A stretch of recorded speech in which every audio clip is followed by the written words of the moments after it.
and downs, but your reaction to them turns out to be a balanced reaction or a balanced response instead of an emotional reaction. An emotional reaction, I'm at work, you come up to me and you start yelling at me for being stupid for doing one thing or another. My reaction is, I don't like this. And I'm going to take your anger and make it my anger and throw it back at you. Now you're at war, you're fighting. You're fighting not only with that other person, you're fighting with yourself because you don't like these kinds of states. So they go off, grumbling, and you stay there, and what happens in your mind? Rehearse everything. Rehearse everything. I said this and they said that, and I wish I would have said this because they're a turkey for saying it. And I'm right and they're wrong. And then it happens just like it's on a tape deck. It happens over again and over again. Now, when you get caught in this kind of emotional upset, you're not living in the present moment anymore. You're living in the past. So what happens when you have something like that happen and you get in the car and start to drive? Are you driving? Not really. You're not paying attention. That's how accidents happen. So what I teach is a way to overcome these kind of emotional responses by seeing them for what they actually are. And what I do is I teach people that if you want to find out what mindfulness is, you're going to love this. You got to learn how to smile. And smile all the time. Don't cross your arms all the time. This is a thinking posture. It's not a listening posture. It's protecting your heart, and you need your heart open. So when I say, I want you to smile, I mean I want you to smile all the time, all day. And quite often I tell people on the list, I want you to smile for 1 week. I don't want you to do any sitting meditation. I just want you to smile all the time, every day. It improves your awareness immeasurably because when you start smiling, your mind is more uplifted and you become more happy. People start treating you in a different way when they see that you're smiling. And I mean not only smiling here, but smiling with your eyes, smiling with your mind, smiling with your heart. So you feel the smile and you keep the smile going. People respond to you differently. They start talking to you more nicely. They start smiling back. And you notice that your mind is very uplifted and alert. And you start to have joy arising. And with that joy comes a different kind of awareness. When you have this joy in your mind is alert. Your mind is very clear and bright. And then something happens and you start to lose that joy. You notice it right straight away. Well, I don't like it. What's this? This is unhappiness in one form or another. So you learn how to be able to recognize that. That is learning how to become mindful. Recognize how mind's attention moves from one thing to another. And it has memory in there too, remembering to observe. So what you're doing is you're training yourself to see when you have an uplifted mind and when you have a mind that's not uplifted. When you have a happy mind, when you have a sad mind. What the Buddha taught was how let go of that unhappy mind. How to recognize it and how to let it go. Now, another thing that works so well that it's unbelievable, and everybody that I know of, when I first tell them this, they have trouble believing it, is not only do you get to smile, but you get to laugh. When you laugh with yourself about how dumb it is to be unhappy about this, when you laugh, you're not caught by it anymore. It goes from, I'm unhappy, I don't like this, to, it's only this feeling. I don't need that feeling. So developing a sense of humor about yourself and watching your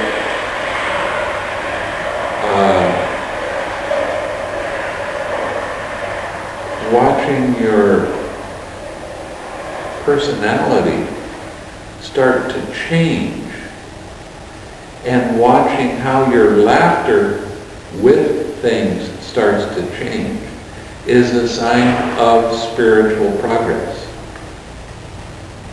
It's not some weird little thing. It's not some stupid little thing. This is something that is really important for your own well-being and happiness. Now, the Buddha, when he was talking about the Eightfold Path, one of the major parts of that path is called right effort. There's 4 parts to right effort. Recognizing when you have an unwholesome state, when you have an emotional state, when you have sadness or anger or anxiety or depression, recognizing that it's there. Letting go of that and relaxing the tension caused by that mental state. Now, bring up a wholesome state. What's the easiest way to bring up a wholesome state? Smile. Keep that wholesome state going. Keep that uplifted mind going. That's what the Buddha's teaching is all about. It's about keeping your mind uplifted so you don't get caught in the mud of dissatisfaction and suffering. Now, the Buddha talked about there's 4 noble truths. The first noble truth is there is suffering. Anybody here not know that already? We all know that this is suffering. There is suffering in life. It happens. You're going to have some lows, you're going to have some highs. The change is suffering. There's a cause of suffering. That's the second noble truth. What's the cause of suffering? The cause of suffering is craving. Okay, what does that mean? Craving always arises as tension and tightness in your mind and in your body. It always comes up that way. So you're able to recognize it. This is here. This is craving. Everybody here right now has craving in their mind. There's a tension. There's a tightness. I got it. My prop.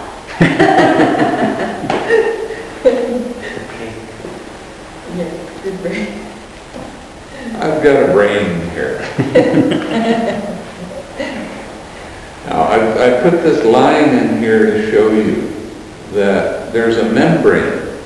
There's a very thin tissue that goes around each part of the brain. Every time a thought arises, it contracts a little bit. And it'll keep contracting when you have feelings you don't like, and then all of a sudden you start to get a headache.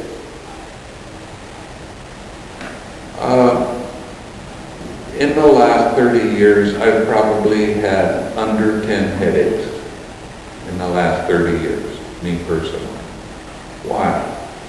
Because I learned that when I started feeling tension and tightness in the back of my neck and in my head, that I had to relax. You relax the muscles. You relax your mind. Okay, now the membrane that's on this side and the membrane that's on this side, because of our past attachments, it gets stuck together. And that's a form of suffering. When you relax that tension and tightness, you will feel an expansion happen in your head. And when you feel that, there is no craving. And every time you relax that tension and tightness, the little parts that are stuck together, they start letting go. So you're letting go of past attachments. What are attachments? Attachments are the belief that every thought and every feeling that arises is me. It's mine. That's who I am. That's a false belief. The start of craving is the I like it, I don't like it mind. Now, I'll tell you how this works. What happens is a feeling arises for whatever reason. Either a feeling is a pleasant feeling or a painful feeling, or neither painful nor pleasant. It's a neutral feeling. When it arises, right after it arises, there's this mind that grabs onto it and says, I like this, or I don't like this. That's craving. That's the start of the tension and tightness. Right after that, then there's all of your thoughts, your opinions, your concepts, your story about why you like or dislike that feeling. And then, right after that, your habitual tendency. Every time this kind of feeling arises, I always do this. Now, what does always do this? Let me explain that a little bit more deeply. We're made up of 5 different things. We have a physical body. There is feeling, pleasant, painful, neither painful nor pleasant. There is perception. Perception and feeling actually kind of go together. The perception is the part of your mind that names things. Your perception, your mind takes a look at this, and the perception part of your mind says, cut. Okay, so that's the part that names things. Or you say, you look at this and it's a road. Perception is the thing that said that. And you have thoughts, and then you have consciousness. Now, when a painful feeling arises, the first thing that we try to do is we try to think the feeling away. That's our habit.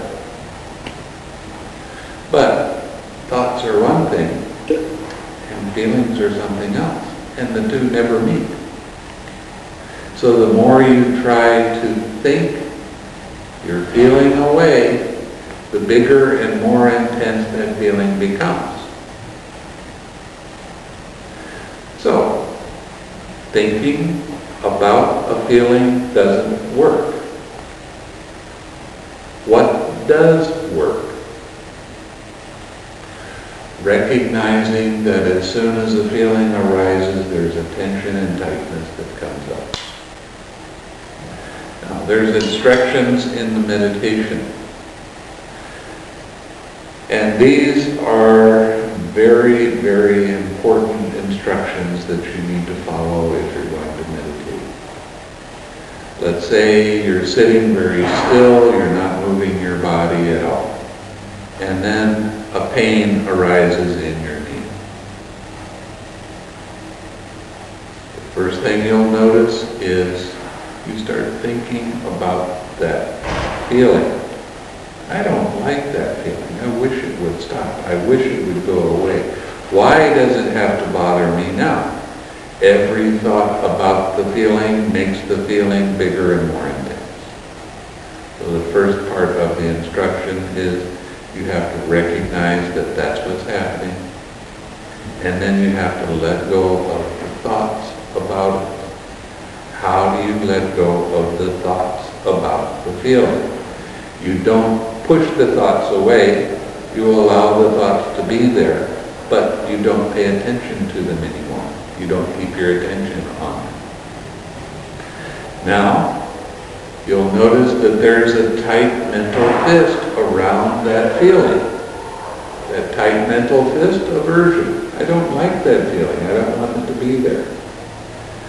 Now, the truth is, when a feeling arises, it is there. That's the truth. Anytime you try to fight with the truth, anytime you try to control the truth, how many hundreds of times have you heard this? Anytime you try to make the truth be the way you want it to be, that is a cause of suffering.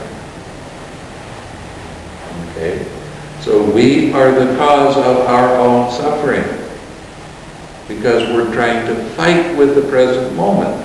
We're trying to say, I don't like this the way it is right now. I want it to be different. So, what to do? We have to allow the present moment to be there, even though it's a painful thing. It's okay for it to be there. It has to be okay because that's the truth. So you say, okay, that feeling can be there. Fine.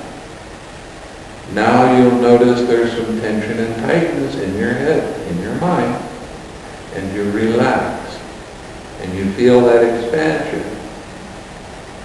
And then you'll notice something else. There's no thoughts. There's only this pure awareness. This is what the Buddha called pure mind. This mind has no craving in it. That's the third noble truth. Okay, that's the cessation of craving. Now you bring that pure mind back to your object of meditation. Okay? It might stay there for a minute, it might stay there for 5 seconds, who cares? It might go back to the sensation again. Probably it will, because the sensation is big and it's there and it's real. So it pulls your attention back. Now the question in meditation is, how did your mind go from being on your object of meditation to your me? How did that happen? Not why. We don't care about why. In Buddhism, we care about how did mind's attention move from one thing to another. How did this process work? Now, as you bounce back and forth between this pain and letting it be and relaxing and smiling and coming back and staying with this for a minute and then going back again, as you become familiar with that process, you start to see that there are little things that happen that you've never recognized before. So right before your mind gets stuck on that sensation, you see there's something else that happened right before that. And you relax and let it go, and now this sensation doesn't bother you so much anymore. Now you're starting to get equanimity. You're starting to get balance of mind. You're starting to allow the present moment to be there without resisting it, without fighting it. And when you do that, you start developing this mind that is content, even though there's a painful feeling that's there. What's the definition of content? it up in the dictionary. It says happy. Contentment means happiness. How can you be happy if you have a pain in your knee or your back? You can be happy because you're not resisting it. You're not fighting with it. You're allowing it to be there without that tension and tightness. You're not causing yourself more and more pain because you wrap your mind around it and try to control it. Try to control your feelings with your thoughts. When you let go of the thought, then the feeling can be there and it's okay for it to be there. Now, what will happen is that feeling will either go away by itself or it won't. But if it doesn't go away, what happens is your mind becomes so balanced with it that it doesn't even pull its attention to it anymore. You ignore it. Now this sounds like a great thing. This sounds like it's really something. It's real simple to talk about. And it takes a lot of work to do. One of the objections an awful lot of people have when they come and they hear me talk is they say, it's too simple. Nothing is that simple. It's simple to talk about. It's not simple to do. It takes a lot of effort. But every time you let go of a distraction and you allow it to be there and relax into it and smile and come back to meditation, it improves your awareness of how mind's attention moves. As you get deeper in your awareness, you start seeing different things and you start teaching yourself how to become enlightened. See, I don't teach you. I don't teach enlightenment. I'm just a guide. If I see you're going off the path, I'll mention it to you. You better believe it. But if you're doing everything fine, I just sit back and say, you're teaching yourself some wonderful lessons. Great.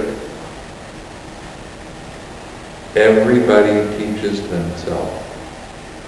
I had a student in Malaysia, and she was talking to one of her relatives who was a born-again Christian. And every time they got together, they were talking about religion, and she was starting to go deeper into her practice, and she was starting to be more profound with her insights on how mind works. And finally, the relative said to her, why is it that all Buddhists are so intelligent? And she said, I don't know how to answer that. I'll go talk to my teacher. And she came and asked me, why are we so intelligent? Because you're teaching yourself. It's interesting. It's fun to learn. It's fun to see how we cause ourselves so much suffering and how we don't have to do that. All we have to do is change some old habits of every time this feeling arises, I always get mad. Every time this feeling arises, I always get sad. Well, being able to recognize that, then you can let it go. And you see more and more clearly how mind works. And it's exciting, and you become more intelligent. Something that happens with religion, this is just a general thing, is that you start getting interested in religion and you start getting serious. And that's the opposite of what religion's trying to show you. Religion's trying to show you how to be happy. And the one that works the best for me is what the Buddha taught, because he was the clearest on how to let go of craving, how to recognize that tension and tightness. I just gave a retreat in Joshua Tree for 2 weeks. There was a lady that had gone from never experiencing meditation. She'd done a lot of other things. She'd done a lot of psychobabble and all of this kind of thing. But she had never sat down and did any meditation. And in 2 weeks, she got to a place where she could see where mind just started to have disturbance, and she could let it go right there. And she experienced what real peace of mind is, without any disturbance, without any kind of distraction pulling away. Amazing. It's truly amazing. All of these different levels of your understanding, they cause you to have a different kind of experience. And your mind starts to be lighter, more natural. Your mind starts to be more clear. And this lady, she said, I was walking around in a world that was gray. I never really noticed any colors. Now we're in the desert. There's not much in the way of color in the desert, but unless you really look. There's these little teeny tiny flowers that are happening right now. And she'd never seen them before. There's purples and there's greens and there's pink and there's yellows, and she'd never noticed them before. She came like it was some kind of revelation that the world is in color. That she'd been walking around with a mind that was very tense, very tight, and she was caught in her thinking, continually caught. I showed her how to let go of that thinking. And as she did that, she taught herself how she was causing her own pain. By her views, by her concepts, by her holding on to negative mental states and identifying with them. This is me, this is mine, this is who I am. Now I have a question.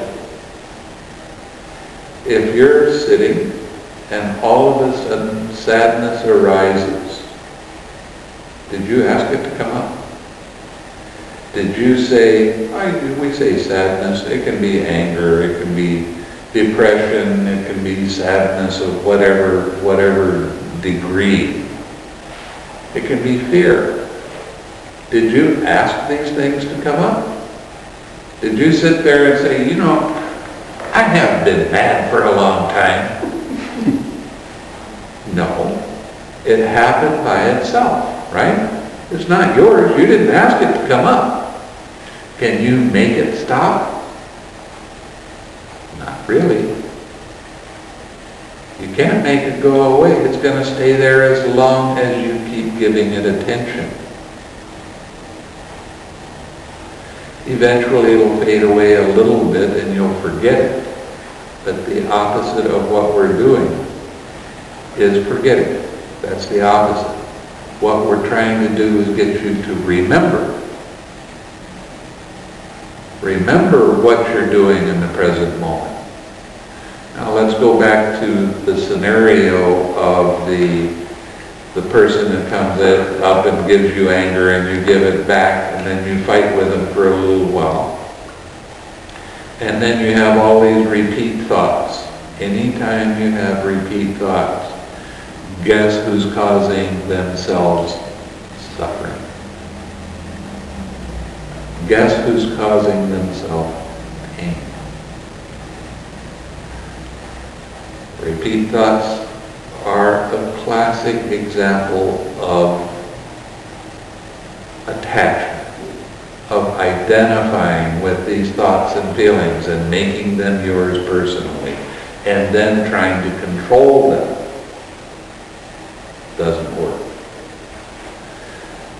So, you have these repeat thoughts and you're grumbling about that for a little while, and the next person that walks up to you, how nice are you to them?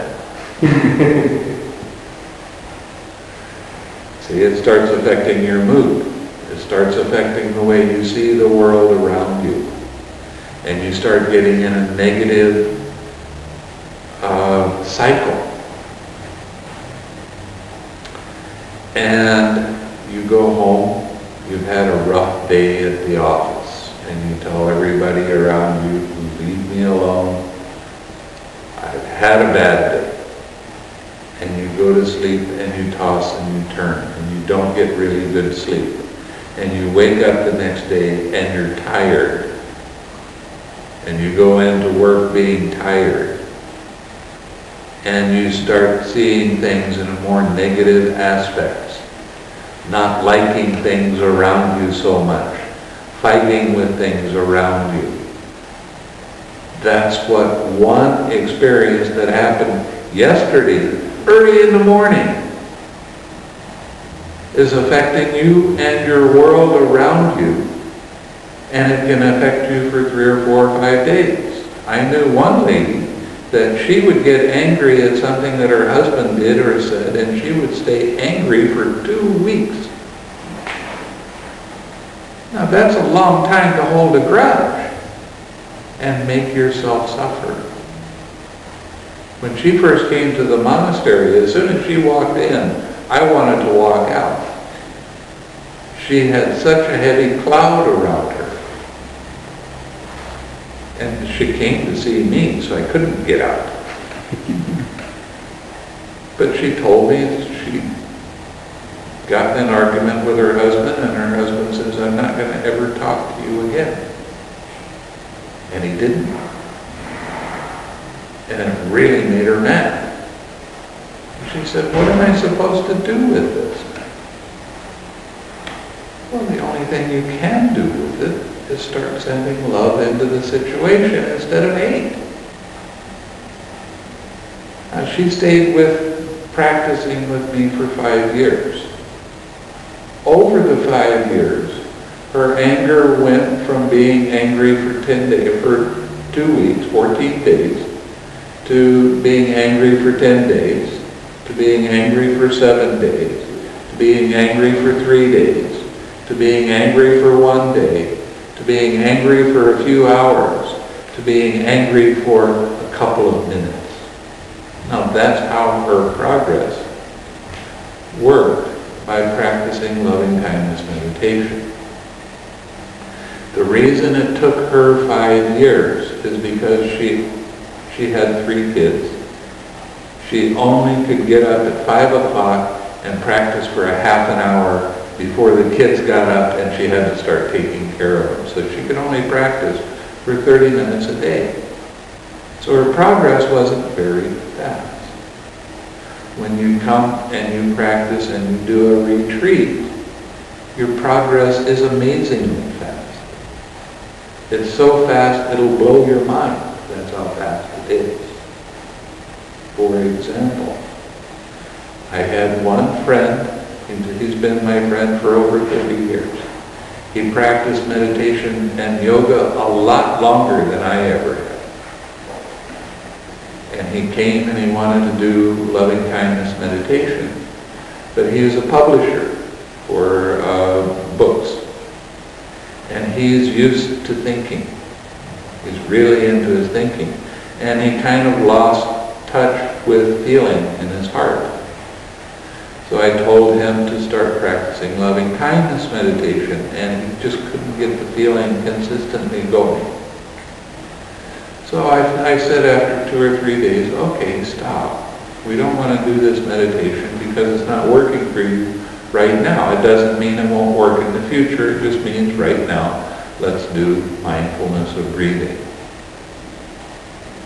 Now, he went back to his mindfulness of breathing. On the in-breath, you relax. On the out-breath, you relax. There's a distraction, you let it go, you relax, you smile.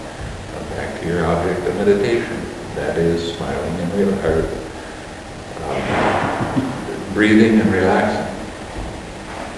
The first sitting, after changing his meditation, he got into a jhana. The next day, he comes for the interview in the afternoon. I said, how's your sitting? He said, this is the most fantastic thing I've ever run across.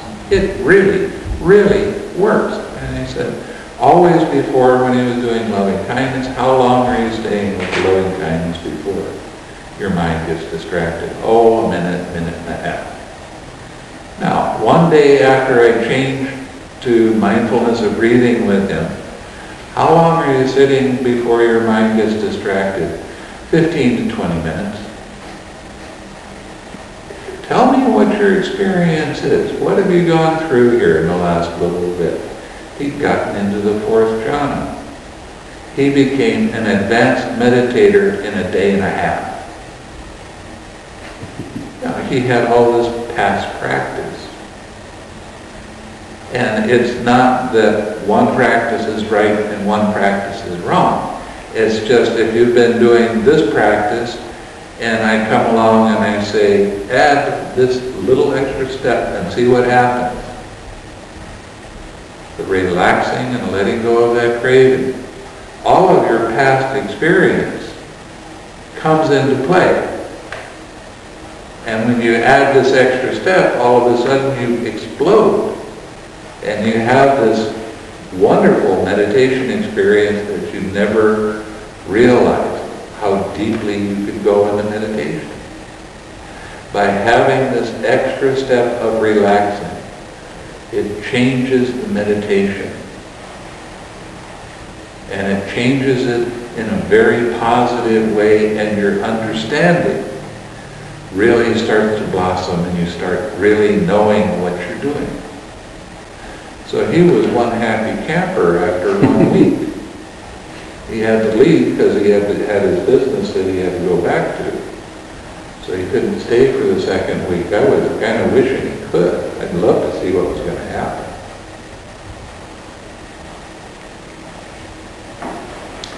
Everything about the Buddha's teaching is about understanding how mind's attention works. Understanding. When you're practicing your generosity, you have 3 different parts to do with the generosity. Generosity in your speech, saying things that are nice and kind to other people. Generosity in your actions, doing and helping other people physically. Generosity in your mind, thinking of other people very kindly. It's a lot harder to do than you think, especially when some people come up and they're real annoying. But when you let go of your attachment to not liking that person, you start recognizing that they're acting in a way that you don't like to act in yourself. They're pushing your button because you don't like that in you. I had an experience in the last few months. My mother died. My family doesn't get along. They say things that are very hurtful. They say things that are very cruel. And because I'm a monk, they tried to get me to get angry at them. And before I went into that situation, I made up my mind that they could say anything they want. I was going to send them loving kindness. They could do whatever they want. I was going to send them loving kindness. And they tried. They tried to make me angry. They did their best. because they've known me for a long time. They knew where I used to be, very sensitive, and now I'm not. And before long, they stopped trying and actually turned into nice people. Now, why did that happen? Because I affected the world around me, even though it was negative at the time. Even though there was a lot of hurtful things that were being said. I didn't get upset by it. In my mind, I'm thinking, yeah, that's the way you are. You can act that way if you want. It doesn't bother me one way or the other. And because of the example that I gave to them, they became happy. And it confused some of them because they're never happy. You affect the world around you by your thoughts, by your deeds, by your speech. And if you don't believe me, go out and be grumpy for a day and see how everybody else treats you. And then for a week, do nothing but smile. And say things that are pleasant. And do things that help other people so that their suffering isn't so much. And think of them kindly. Watch what happens in your mind. That's what meditation is. Life is meditation. Meditation is all of life. It's not just sitting like a rock. You need the quiet time, because then you can look more deeply. But that doesn't mean you quit when you get up and start moving around. It means that you carry your practice with you and do that as much as you possibly can. Okay, I've been talking for a long time. Do you have any questions?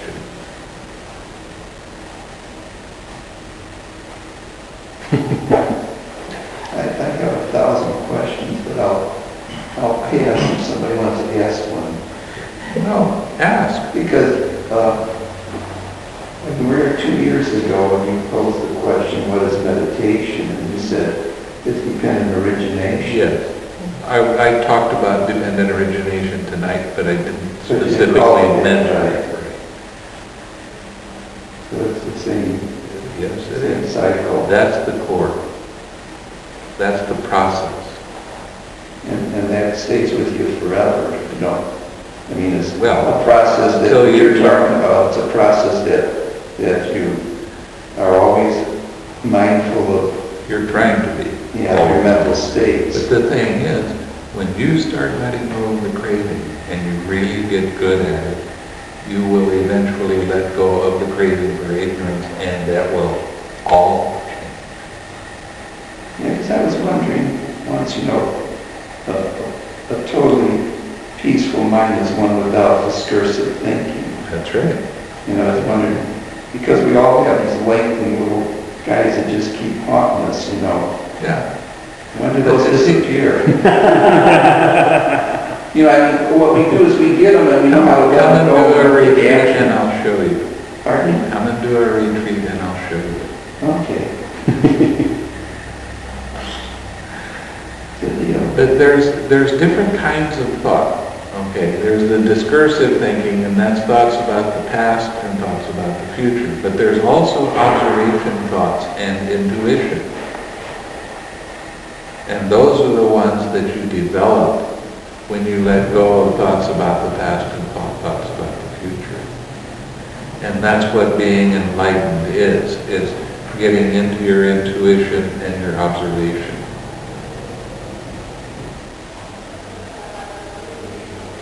And that's a definition that I've just thought of. But it sounds really right. Yeah, Yeah. very good. And I'll work with that for a while.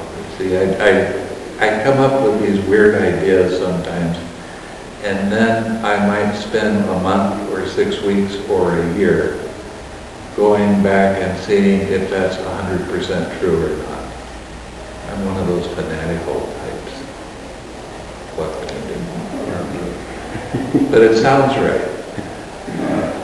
Restate it again so I might understand. Well, you have thoughts of the past, you have thoughts of the future. When you let those go, all you have left is observation thoughts. This is what's happening in the present moment. And your intuition.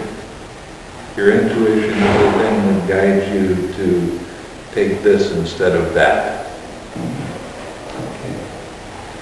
His intuition guided by wholesome unwholesome. It's always wholesome. Wholesome, It's always wholesome. right. And a lot of people, they accuse me of reading minds, and I don't. But I pay attention to my intuition, and it makes it seem like I do. I don't know what anybody else is thinking, unless they're really obvious with it. But my intuition it's a quiet little voice that comes up and says, ask this question, say this, and I pay attention to it. It had to be when that woman came into the monastery. You just had this feeling that she was loaded with gloom. Well, she was walking around with a cloud around her. Anybody could see that. I mean, you walk into a room where somebody's depressed. You know they're depressed. Well, they always have a frown on their face. Well, see that too. but if you walk into a room where a person is depressed, what do you feel like doing? You feel like getting depressed right along with them. And that's the opposite that is helpful. I've had this direct experience where somebody would come in. I knew that they were habitually depressed. I made up my mind that they can be whatever way they wanted to be. I was going to be happy no matter what. So they came in, we're eating a meal, they're just paying attention, and I'm giggling and laughing about this or that and clowning around doing what I do best. And at the end of the meal, it's time to, okay, let's clear the table. And she stopped me and she said, you're really something. I feel so much better around you. And that's because I didn't buy into her depression. I allowed her the space to be the way she wanted to be. She walked in, she wanted to be depressed. Fine. She can be depressed. It doesn't matter. I can be happy. So, the definition of compassion, allowing another person the space to have their own pain. Allowing them to have that pain without trying to change it. And love them no matter what. Be happy around them. No problem. I go into hospitals where people are dying of cancer and they're really suffering. By the time I'm walking out, they're smiling because I give them the space to suffer. But I'm going to be happy. And their mind comes up to my mind because I'm holding this space of happiness instead of my mind getting down into the mud and making myself miserable. Compassion isn't sympathy now. Now, if you felt they were depressed or sad and you wanted to change their condition, that would be sympathy. Yeah. But you try to do that by taking it away from them, and it doesn't work. Right. There's a lot of articles today that people write about compassion, and they say compassionate third. There was an elderly man that retired and decided to do compassionate work, and it was an ARC magazine one. And the article was about him expounding on how he wanted to do this compassionate service work, but he was more tired now than he'd ever been, and it was really wearing him out. Now, see, there's something wrong with That's how that. people burn out doing that sort of thing. Because he can't take my pain away. And like when he describes going into a room and then acting on this definition of compassion is real and is honest and fits the universal law. But if you go in there and try to take that person's pain away, You can't do that. The pain is in the body, it has a cause, it's there. You see? So that's where the definition of compassion gets mixed up a little bit. And an odd thing, I went to this, to see this friend in the hospital, and I walked in and it was like really gloomy in the room. And he said, everybody out, I want to talk to Reverend. Okay, so I'm sitting there, everybody leaves. He got this little teary eye, and he said, the doctor just told me I'm terminal. And I started laughing. He said, that's okay to be terminal? I'm terminal too. We're all terminal. It's okay to be terminal. And he started laughing at how depressed he was. And he was no longer depressed. And then we started talking about, yeah, your body's going to die. Nobody can pass that one over. But who's dying? I mean, you can go there. I mean, the fact is your body has cancer. It's failing. So be happy. And he was. And he practiced loving kindness right up to the end. Your mother did well. Yes. But she knows she had my support. And he died with a smile on his face, looking at a picture of somebody that he really loved. Nice. There's no sense in being depressed. Of course, we all think we're going to live forever. We kind of forget that Buddhism is about seeing things how they actually are, and that if we accepting it. But if we take that and carry it all the way out to everything in our life and start using that information, we don't do that very often. We just say, oh yeah, it's about seeing how things actually are, and that's what it's about. But we don't carry it through to my mother's dying of cancer, and this is right in front of me, it's impermanence, suffering, and no self. Right there, the impersonal nature of everything is taking place. But we know this, the knowledge is there, but we haven't quite turned it over to watching this whole thing happening right in front of us in any other different situation. I heard it said, like, we know there's impermanence, but we live like we're going to live forever. Oh, yeah. Mm-hmm. You know, this is one of the big reasons that people are really into the concept of a God. Because they want something that's the same today as it was yesterday, and it's always going to be the same. But nothing is the same. I drove for 1,700 miles trying to figure out one thing that I could tell him after 3 days of driving was permanent.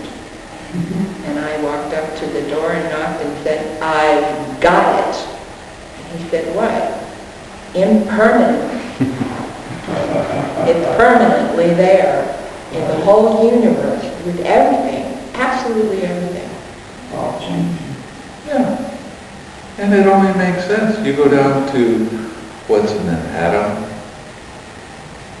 There's stuff that's moving all the time. There's vibrations and movement that's happening. You can't go down to even a quark without having some movement and vibration. So why do you think anything else is happening?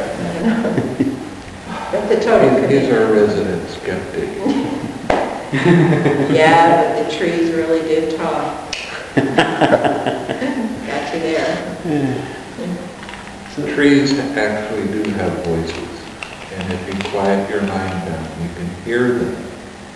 Sometimes they're very happy, especially at the start of a rain, and they haven't had any rain, they start singing. They flutter.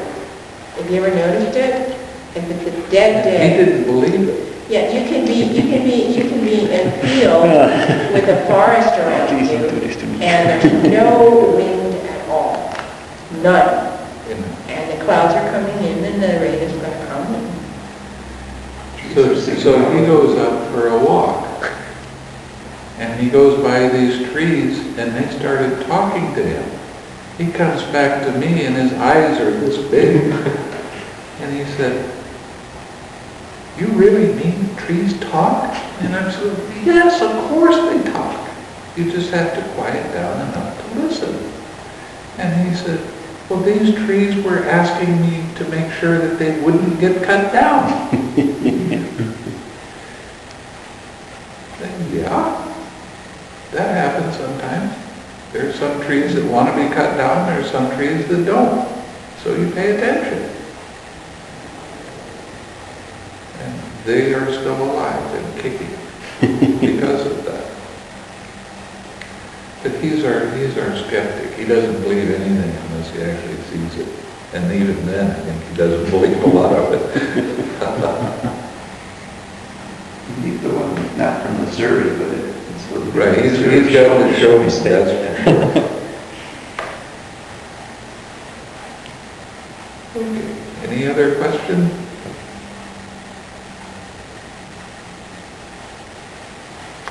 Okay, let's share some merit then. May suffering ones be suffering free, and the fear-struck fearless be. May the grieving shed all grief, and may all beings find relief. May all beings share this merit that we thus acquire for the acquisition of all kinds of happiness. May beings inhabiting space and earth, devas and nagas of mighty power share this merit of ours. May they long protect the Buddha's dispensations.